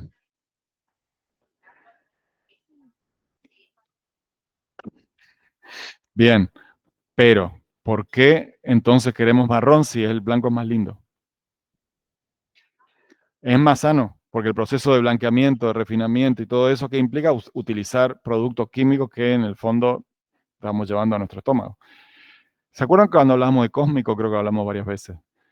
Ellos lanzaron un mate cocido. ¿Sabían? Eh, hablamos de Cósmico, ¿no? Bien. Los influencers que lanzaron una marca de yerba. Después decidieron lanzar un mate cocido Cósmico. Pero de vuelta tenían que justificar, de alguna manera tienen que justificar por qué el producto de ellos es de alto precio versus la mayoría de los mate cocidos, que es un producto, convengamos, bastante básico el mate cocido. De hecho, apunta a un nivel socioeconómico medio-bajo. Ellos necesitaban buscar un argumento para decir Cósmico es único por algo. Y en una categoría muy difícil de diferenciarte. ¿Qué tan diferente es un mate cocido de otro? ¿Alguien sabe qué argumento usaron ellos? Lo de los saquitos de té. Los saquitos, sí, exactamente. ¿Qué dijeron? Dijeron que todos los saquitos de mate cocido generalmente tienen microplástico y los de ellos están integralmente producidos de forma natural. Bien, ellos decían que la mayoría de los saquitos de mate cocido, al igual que los saquitos de té, son blancos, de vuelta a la blancura, la pureza, lo limpio. Para que sea blanco tiene que pasar por un proceso. Y ahí se genera el tema de los microplásticos y creo que también hablaron de algunos productos químicos que tiene. El saquito de mate cocido cósmico es marrón. El mismo caso del azúcar. Entonces salieron a decir eso, que no es mentira en realidad, ¿no? Pero no sé qué tanto le afecta a la salud el saquito blanco, porque todo el mundo lo consume. Pero bueno, salieron con ese argumento para diferenciarse y también apelando a esto de que la gente quiere un producto natural y sin agregados químicos. Entonces están buscando ese tipo de argumentos que los permita diferenciarse y que en todo el tipo de productos lo hacemos. Tratar de salirnos de ese lugar de escasas diferencias entre marcas. Bien, entonces tenemos alta participación, baja participación, diferencias significativas, escasas diferencias. Se generan 4 posibles cruces acá entre estas variables. Baja participación y escasa diferencia entre marcas es lo que llamamos comportamiento de compra habitual. Ahora lo desarrollamos un poquito más, pero ya se imaginarán que es ese tipo de compra que la hacemos prácticamente sin pensar. Cuando vamos con la lista del supermercado de vuelta, agarramos los productos, vamos directamente, ni siquiera a veces miramos el precio, salvo alguna ocasión que nos llame la atención algo, y ni siquiera miramos el resto de las marcas, vamos directo ahí. Ese es un comportamiento relacionado con poco trabajo nuestro en cuanto al comportamiento de compra y escasa diferenciación entre las marcas, por eso yo sigo con la mía habitual. Después seguimos con la baja participación, pero ya diferencias significativas entre las marcas. Acá yo ya empiezo a buscar la variedad. Sigue siendo baja participación porque estamos hablando de productos que no son caros, entonces no me meto tanto, pero sí hago una compra comparativa. Ya la vamos a ver. Después tenemos la escasa diferencia entre marcas y alta participación. Son comportamientos de compra donde necesitamos reducir la disonancia, dice ahí. Es decir, no le veo mayor diferencia a las marcas, pero al ser una compra de alta participación, es decir, me involucro, porque evidentemente estamos hablando de una compra de un desembolso elevado, tengo que empezar a reducir esa ignorancia que tengo, que no le encuentro mucha diferenciación entre marcas. Y el último de todo que nos queda, el de alta participación y diferencias significativas, acá ya estamos hablando de compras complejas, donde necesito tomarme mi tiempo para decidir, porque estamos hablando de una compra que me implica un esfuerzo grande y no lo voy a tomar así nomás. Bien, ¿qué es cada una de estas? La compra habitual, la más simple de todas. Baja implicancia y poca diferencia. Se compra con frecuencia, sin esfuerzo mental ni análisis. La compra de todos los días. El consumidor elige por hábito, no por lealtad verdadera, y la publicidad ayuda a mantener la presencia de marca, mantenerme acá en el top of mind, para que la gente me siga eligiendo sin pensar. Es lo mejor que me puede pasar como marca en realidad, ¿no? Ejemplos, todos los productos básicos. Sal, azúcar, papel higiénico, yerba. Normalmente ya sabemos la que queremos y no nos vamos a detener demasiado a pensar. Podría decirse también que hay como una lealtad a la marca. Comportamiento de búsqueda de variedad. Acá es cuando hablábamos de baja implicancia. Todavía estamos hablando de productos relativamente baratos, pero sí hay diferencias entre marcas. Entonces, el consumidor busca cambiar, aunque esté satisfecho simplemente por curiosidad o gusto de probar cosas nuevas. En el ejemplo anterior, el consumidor no es muy amigo del cambio. Que yo siempre hago la diferencia esa entre la yerba, por ejemplo, que la gente no anda comprando todos los días marcas distintas de yerba. Generalmente tiene una sola marca de yerba. Podría hablarse del cigarrillo también, que no andamos cambiando a los que fuman de cigarrillos todo el tiempo. La variedad importa más que la fidelidad. Y acá en ejemplos, decimos galletitas, vino, shampoo, té saborizado, cerveza artesanal. Son productos que nos gusta probar diferentes variedades. En el caso del vino, que yo siempre uso como contraste de la yerba. En la yerba no nos gusta andar probando distintas marcas de yerba, generalmente nos quedamos con una sola, no nos interesa la variedad. El vino queremos probar diferentes vinos. La cerveza artesanal es como aburrido tomar siempre la misma. Quiero probar distintas para saber de qué se tratan. Cuando aparece una marca nueva de cerveza artesanal, por ahí me tienta probarla. Bueno, el té saborizado. No sé el shampoo si están de acuerdo o no. Si les andan probando distintos shampoos. Sí, me dicen todas. Bueno. Sí, ¿Y sobre por todo qué? las mujeres, me parece, profe. El shampoo, crema de enjuague, tratamientos capilares, más las mujeres que los varones, me ¿Y parece. pero por qué pasa eso? ¿Por qué Porque prueban tenemos distintos pelo más shampoos? largo. Pero si ustedes prueban un shampoo que funciona bien y les deja el pelo como quieren, ¿por qué cambiar? Ah, Porque es una se búsqueda puede cambiar constante. mucho por eso. Es una búsqueda permanente, profe. Porque ve el pelo de otra. Es interesante eso, porque es cierto, ¿los varones andan cambiando de marca de shampoo todo el tiempo o se suelen quedar con la misma? ¿Vos cambiás? Jabón neutro. Otro no. Jabón neutro. Que hablando en estos productos de limpieza, de shampoo, jabón y bueno, y todo lo demás, también podemos hablar de estas cuestiones de lo natural y lo no natural y lo artificial y lo no artificial. ¿Entra en juego eso también o no? Porque me quedé pensando en jabón neutro. El jabón neutro se supone que no tiene nada, ni perfume, ni nada, es neutro, ¿no? El perfume de algo, que es rico, obviamente, es lindo que algo sea perfumado, implica necesariamente ponerle perfume. Y ya cuando hablamos de perfume estamos hablando de elementos químicos, por supuesto. Entonces, no sé si el shampoo de la marca comercial que se vende masivamente versus, no sé, debe haber shampoos específicos para ciertas cosas. Tiene que ver también en la elección de compra, si influye también, quiero volver a lo natural y no quiero tanto lo... Hay toda una tendencia en general de cosmética natural. De hecho, hay varias farmacias acá que venden productos de cosmética natural, pasta dental, shampoo, cremas, muchísimos productos. Incluso hay productoras, creo que en Puerto Rico había unas chicas que hacían cremas que vendían a toda la provincia, pero yo creo que esos son de nicho, profe. Son productos que, así como la alimentación, la cosmética en particular es muy para poquitas personas, no es masivo, me parece. Bien, eso sí, ahora voy a ir más a ese tema que estás diciendo ahorita de nicho. ¿Puedes decir lo que estabas diciendo? ¿No? ¿Te da vergüenza? Bueno. Nicho, que creo que ya tocamos ese tema antes en la unidad anterior.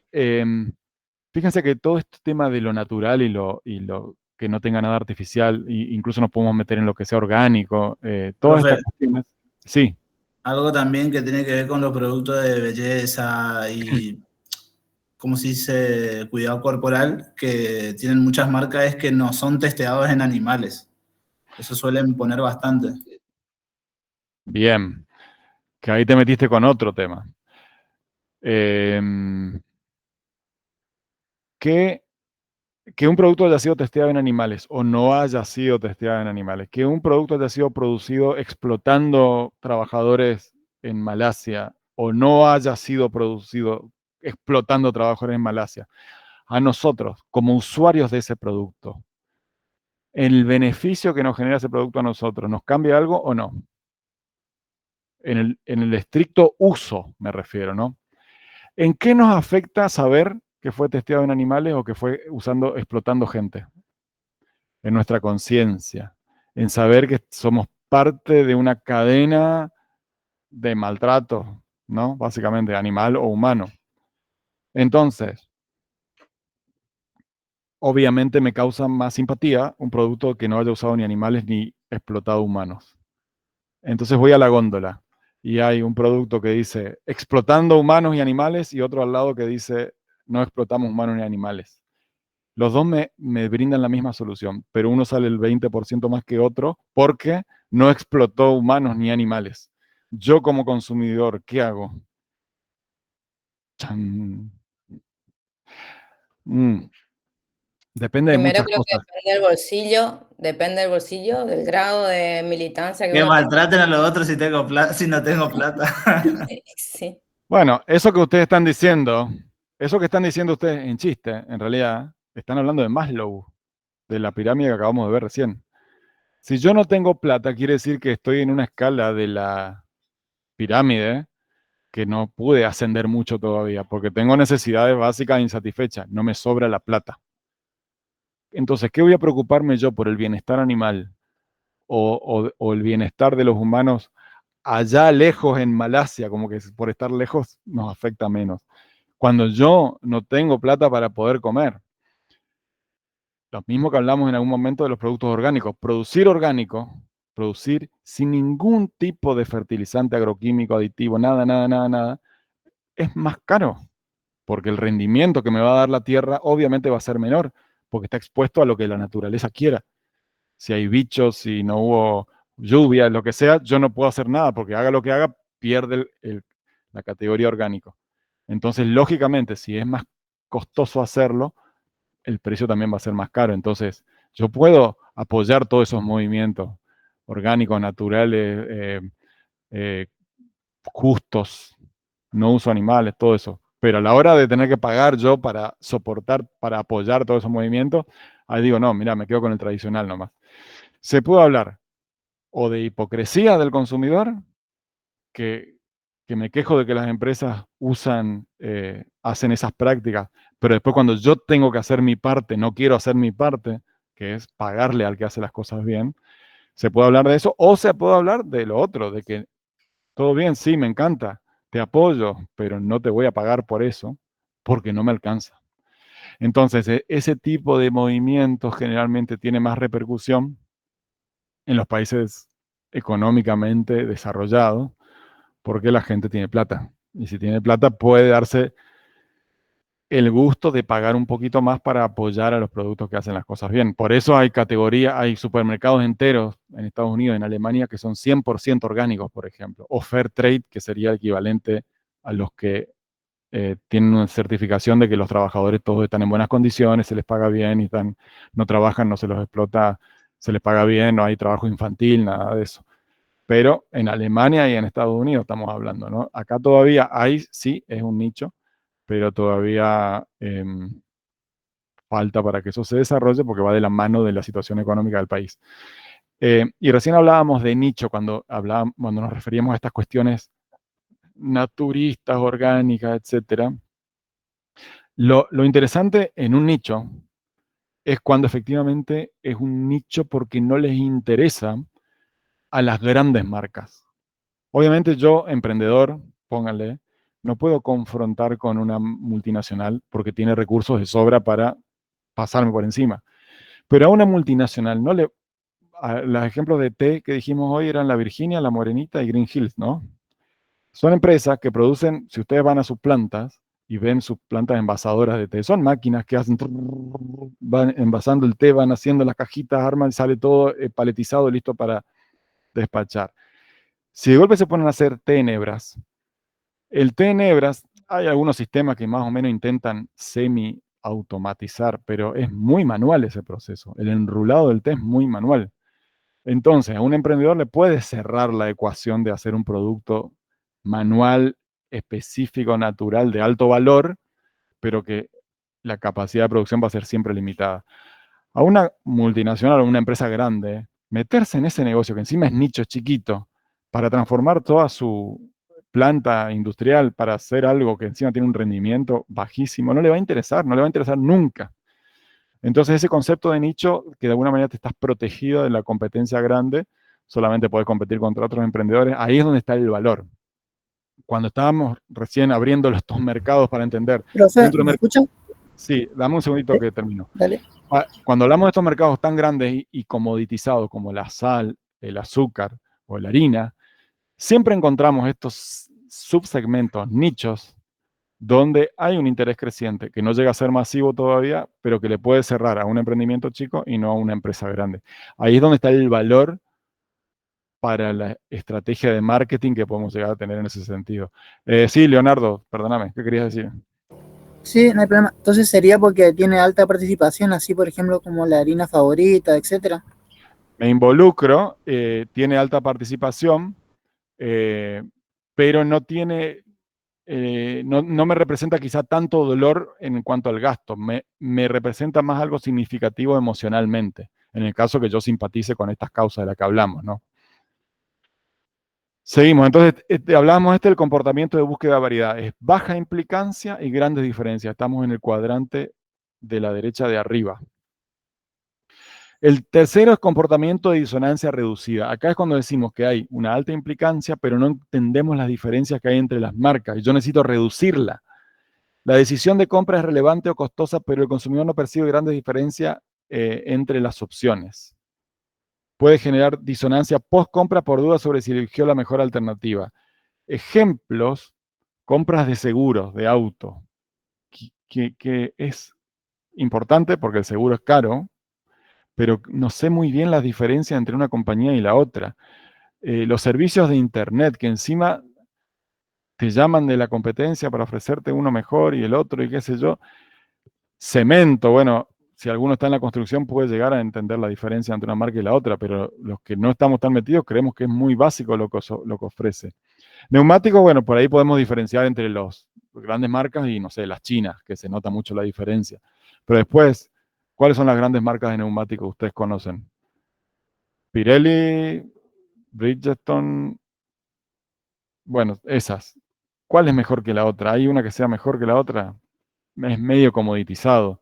Ahora, si yo soy una persona que me paso el día en la ruta, mi trabajo es básicamente viajar, le voy a dar mucha importancia a eso. Pero, no sé, comprar alfombra, por ejemplo. No sé si alguno tuvo que comprar una alfombra últimamente.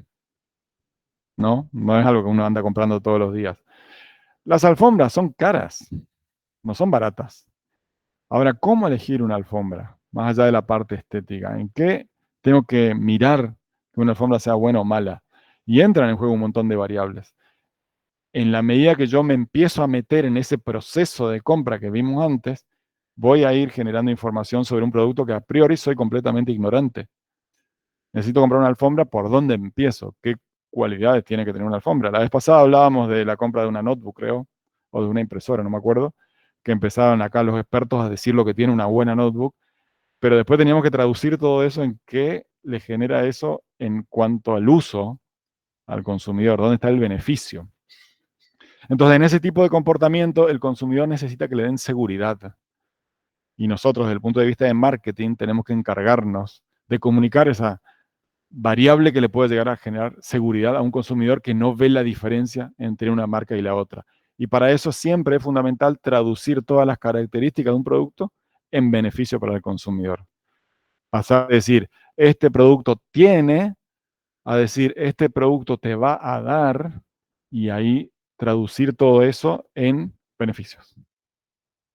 Soy repetitivo, pero porque es un concepto que tiene que quedar claro. Y finalmente el de compra compleja, que es el cuadrante de arriba a la izquierda, es cuando tenemos alta implicancia y a la vez hay grandes diferencias entre marcas. Por ejemplo, un auto. Es una decisión que no tomamos muy seguido. Podemos llegar a comprar un auto cada 10 años, 5 años, un año, ya eso depende de cada uno. Pero, como sea, es una situación donde si tenemos la suerte de tener el efectivo para pagarlo, nos duele. Y si no tenemos el efectivo y tenemos que sacar algún tipo de financiamiento, también nos duele, porque nos endeudamos por un tiempo y tenemos que ir pagando esa deuda que nos va a ir doliendo cada mes. Y lo peor de todo es que a veces el producto nos lo llevamos antes, como hablábamos hace un rato, y nos genera una hermosa sensación cuando nos llevamos el producto nuevo, un auto nuevo. El día que nos subimos al auto nuevo, nos sentimos, es la mejor sensación del mundo, pero a medida que lo vamos usando, ya pasa a ser algo normal, rutinario, se fue esa novedad. Es como cuando conocemos a una persona nueva. Al principio nos deslumbra y después se convierte en algo normal. Ahí está el problema, ahí está el dolor. Pasó a ser algo normal, ya no lo valoramos tanto como al principio, pero el costo lo seguimos pagando. Entonces, ese costo, que sigue siendo el mismo, pónganle que sacamos en cuotas fijas, no va a variar el costo. Lo que va a variar es la percepción nuestra sobre lo que ese costo nos genera, porque el producto ya no nos significa, ya no es lo que era al principio. Entonces, este tipo de compra compleja es la más, valga la redundancia, compleja en ese sentido. Ocurre cuando el producto es costoso, infrecuente o de gran relevancia personal. Ahí ya entramos en el terreno siempre de lo subjetivo, porque no para todos tiene la misma relevancia. El consumidor realiza una investigación profunda antes de decidir, por una obviedad de que queremos entender bien qué estamos comprando, y necesita comprender bien las características diferenciadoras de cada marca. Y acá el ejemplo es el auto. La casa, dice ahí donde no se puede leer. Un posgrado en el sentido de que si queremos hacer una inversión en nuestra propia educación, es un gasto muy alto también. Y encima, el retorno de la inversión no es 100% seguro.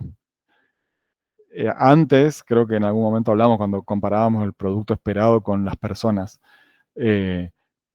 Tenías un título universitario y te asegurabas tu futuro. Entonces valía la pena todo el esfuerzo que signifique. Hoy un título universitario te suma un montón, pero no te asegura el futuro, porque es parte del producto esperado de un profesional. Un posgrado quizás sí te marca la diferencia. Ahora, que te aseguran que por tener un posgrado vas a tener un mejor trabajo con un mejor sueldo y vas a ser exitoso, y no, asegurarte no te lo va a asegurar nada, nadie. Pero por eso son comportamientos de compra. Si querés hacer un posgrado y ni hablar en una universidad afuera, que tenés que pagar en dólares, tenés que ahorrar 20.000, 30.000 dólares, es un caso más difícil. Bueno, y acá dice una heladera de alta gama, que también implica un poco lo mismo, ¿no? Entonces, esta parte, ¿en qué nos importa tanto a nosotros desde el punto de vista de marketing? Entender estos cuatro tipologías de comportamiento de compra según el grado de implicancia y según el grado de diferenciación. Comprender este tipo de comportamiento permite a las marcas adaptar su estrategia de marketing para cada situación. ¿Qué le tengo que decir a las personas que están atravesando ese proceso de compra para aliviarles el peso de la decisión? Hay decisiones que nos cuestan. Por ejemplo, invertir en contenido educativo para compras complejas, enfocarse en recordación y disponibilidad para compras habituales. Cuando decíamos, ¿por qué Coca-Cola sigue haciendo publicidad si es la marca más conocida del mundo? Necesita seguir haciendo publicidad y necesita seguir estando en ese lugar. ¿Qué dice en la publicidad? Te está diciendo todo el tiempo, acordate de Coca-Cola, no te olvides de Coca-Cola. Soy Coca-Cola, voy a estar presente en todos lados, Coca-Cola. Obviamente apoyada por las otras P, pero la publicidad pasa por ese lado. Y potenciar la experiencia y el diseño en compras por variedad. Cuando yo necesito diferenciar, cuando hay alta diferenciación pero poca implicancia, necesito generar la prueba de compra. Las muestras gratis de un producto, las degustaciones en el caso de los productos alimenticios. Si vos estás convencido que tu producto es bueno, en yerba, que yo siempre pongo de ejemplo de que le cuesta muchísimo a la gente cambiar de marca y no anda probando yerbas nuevas porque sí, entonces ese tipo de actividades son fundamentales. Hacerle probar tu producto al consumidor. ¿Cómo? Y bueno, pones un stand de degustación en los supermercados, por ejemplo. Generalmente la gente le atrae porque es gratis.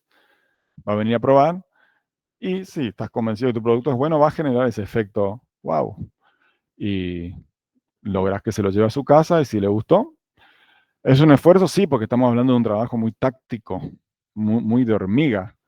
Hay miles de supermercados en todo el país. ¿Cómo hago para estar en todo? Pero bueno, vas tomando plazas, focos, para ir generando ese consumo. Pero bueno, dependiendo del tipo de producto, en qué cuadrante estás, son distintas las tácticas de marketing que vamos a usar. ¿Se entendió? ¿Me escucharon o están todos dormidos? ¿También?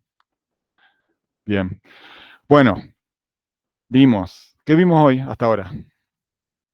Al principio, cuando se sentaron acá a las 7:30 de la mañana, medio dormidos, ¿de qué empezamos a hablar? Después que se cortó y volvimos con la internet y todo eso, ¿qué fue lo primero que vimos? Bien, repasamos todo eso, vimos los pasos de comportamiento del consumidor y después hablamos del proceso de compra de productos nuevos, que difería un poquito del proceso de compras normal. ¿Qué diferencia había? El primero teníamos que enterarnos que existía, tenía que generarnos un interés, el proceso de compra de productos nuevos, ¿no? Evaluábamos, probábamos y después en todo caso adoptábamos. Después vimos las distintas categorías de consumidores según su grado de adopción de un nuevo producto. La primera, la más chiquitita de todas, se llamaba primeros innovadores. Después, la segunda, primeros adoptantes, primeros seguidores. Después sí, había un abismo y pasaba a la mayoría precoz, después la mayoría tardía y lo último de todo, los rezagados. Eso tiene una forma así, de campana. Después nos metimos en el comportamiento de post-compra. ¿Se acuerdan? Lo que nos generaba después de la compra. Hablábamos de satisfacción e insatisfacción. Hablábamos de la disonancia cognitiva. Y, por último, fidelización y el boca en boca. Que decíamos que los consumidores satisfechos amplifican su experiencia, pero en menor medida que los insatisfechos. Sin embargo, nos sirve recibir las quejas porque eso nos permite actuar. Y ahí después pasamos a este último tema que acabamos de ver, que era la clasificación del comportamiento de compra según el grado de implicancia y el grado de diferenciación de las marcas. Se dan 4 cuadrantes que lo acabamos de analizar. ¿Está claro? ¿Sí? ¿Entendieron todos, no? Bien, vamos a ver Profe, un último. Sí, vio que usted dice que entre los primeros, en la parte de categorización de adaptadores, están los primeros seguidores y la mayoría precoz, y usted dice que hay un abismo ahí. ¿Ese abismo a qué refiere con eso? Perdón si me perdí. es en el salto que tiene que dar el producto nuevo para pasar de los primeros seguidores a que se conviertan en mayoría. Por ahí los primeros seguidores son gente que por su caja negra están abiertos a probar y adoptar nuevos productos, pero son un porcentaje todavía chico, hablábamos del 13,5%. La mayoría, el salto a la mayoría, requiere que esos primeros seguidores, la experiencia haya sido realmente buena como para que salte a la mayoría. Y esa parte es la más difícil de todas. No es relativamente difícil llegar a los primeros seguidores con un producto nuevo. El verdadero desafío es que te lo incorporen en forma masiva y popular. Cuando tuvimos la primera clase acá, yo les hice una mini encuesta rápida, ¿se acuerdan? ¿Qué les pregunté? ¿Sobre qué producto y sobre qué marca? Y por él. Sí, sobre Piporé. Y la última pregunta de todas era, porque veníamos re bien en los índices.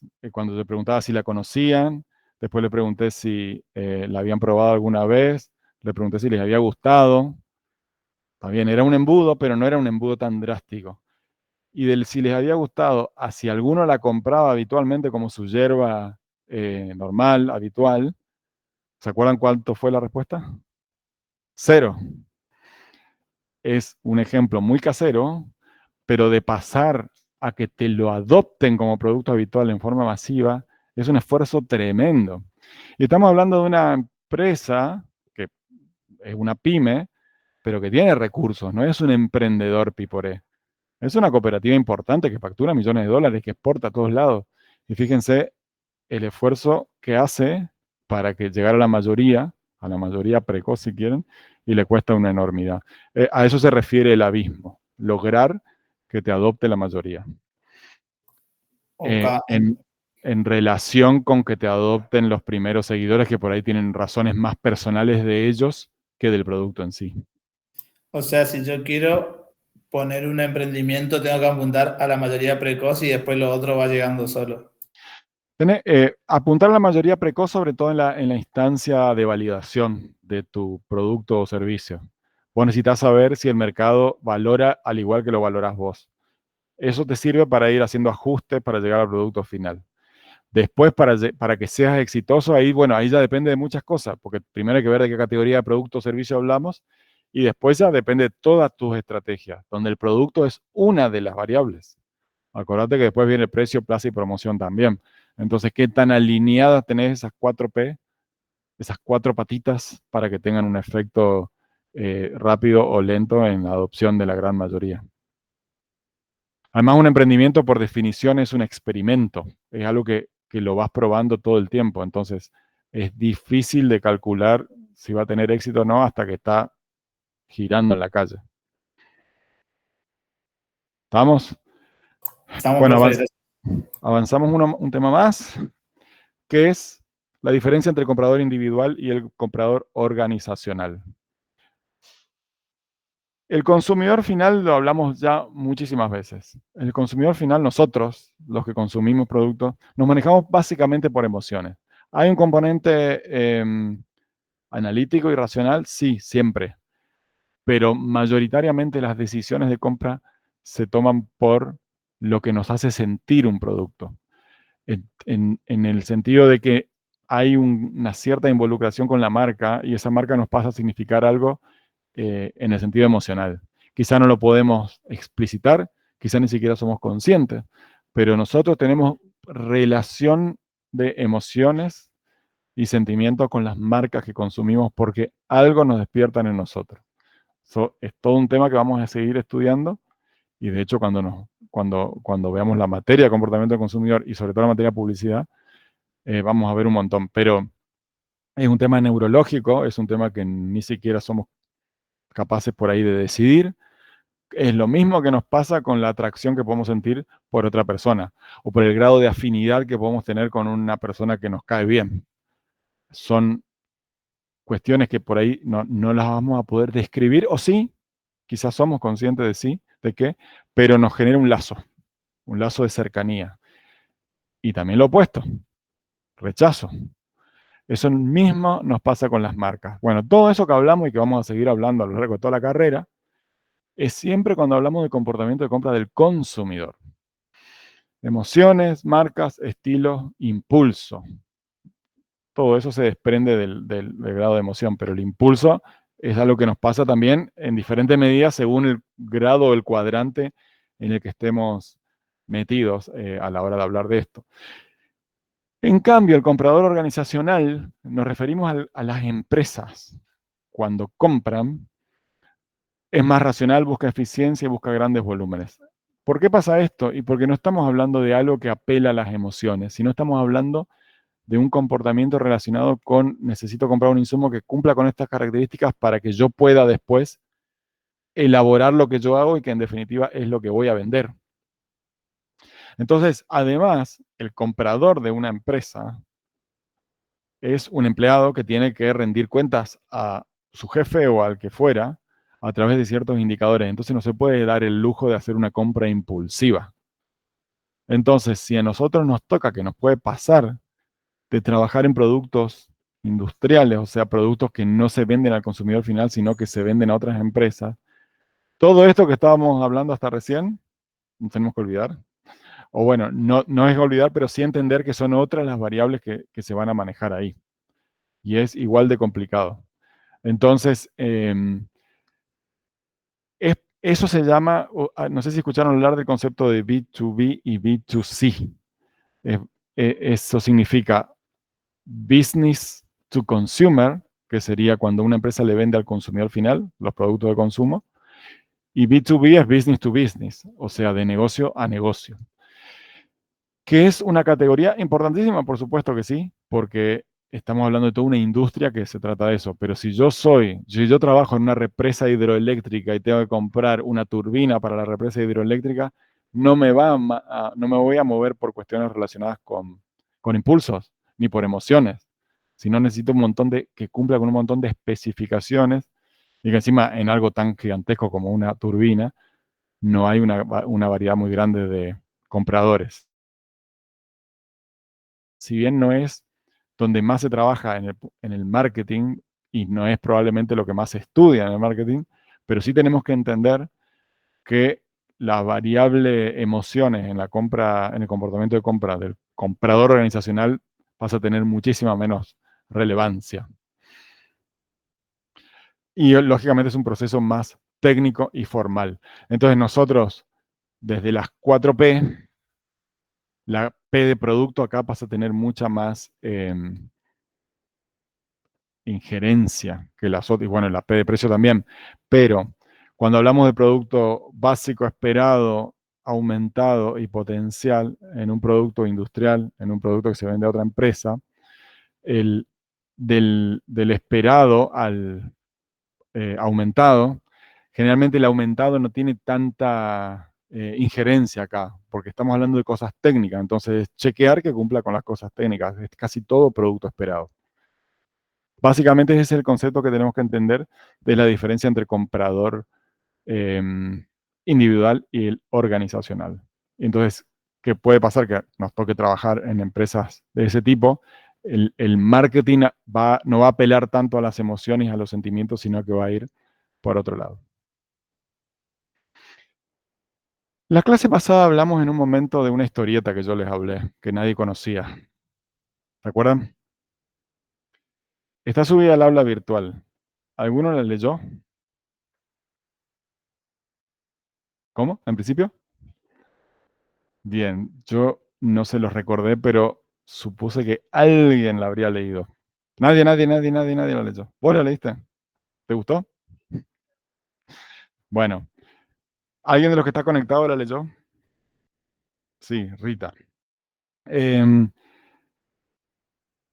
para los que no la leyeron, más allá de qué se trata y quiénes son los personajes, ¿qué situación crees vos que, por qué razón crees que les hice leerla o que te hice leerla? Porque vos sos la única que la leyó.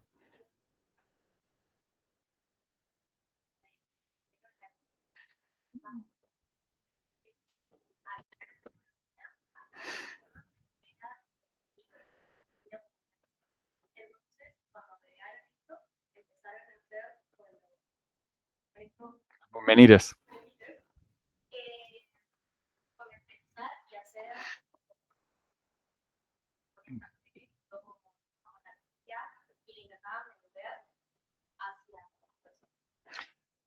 Les inculcaron a una aldea que se manejaba básicamente con el concepto de trueque y el que pescaba, o sea, comían lo que pescaban y se manejaban de una manera muy rudimentaria en términos de comercio. Un romano se le ocurre hacerle sentir una sensación de prestigio al tener un menir, que el menir es un pedazo de roca que no sirve para nada. Y algo que no sirve para nada de golpe empezó a tener un valor de simplemente para mostrar que tenían eso.